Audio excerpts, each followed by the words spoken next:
Ian, in a late-night tweet, the Ukrainian President Vlodomir Zelensky warned his people that he expects Russian troops to storm Kyiv tonight. An air raid siren to start the day in the Ukrainian capital.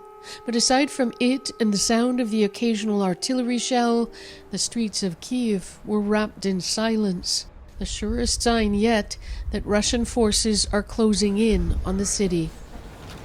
The streets here are more quiet than we've actually seen them over the past 2 weeks. So quiet you could almost hear a pin drop. When you do see people out on the streets or a car going by, they're usually trying to leave town. Video on social media showed Russian tanks a mere 10 kilometers from the presidential office. One showed a tank driving over a car. People trying to pry the driver out afterwards, amazingly still alive. This apartment building was apparently hit by a Russian missile strike in a Kyiv neighborhood. A determined Ukrainian defense has slowed the Russian advance somewhat. This is the eastern city of Kharkiv. But the Ukrainian President Vlodomir Zelensky clearly expects the Kremlin to try and remove him.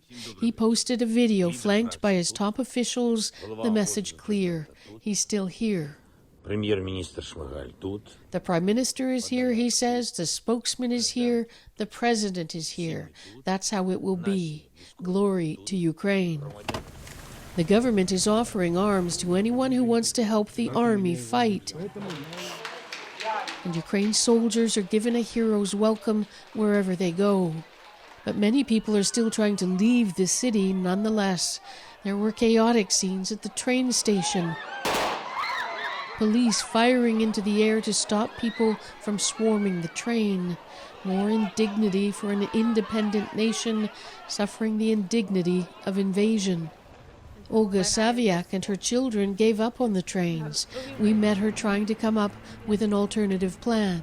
I have friends who can meet me in not far from Kyiv, and I try to get taxi there, but not successful. No one's answering. No one, yes. So what will you do? I have no idea. She's not alone. Many people are clearly stunned at the haste with which they find themselves fleeing a city that just a few days ago was a place of safety. And many people are obviously expecting yet another sleepless night here. Margaret Evans in Kyiv.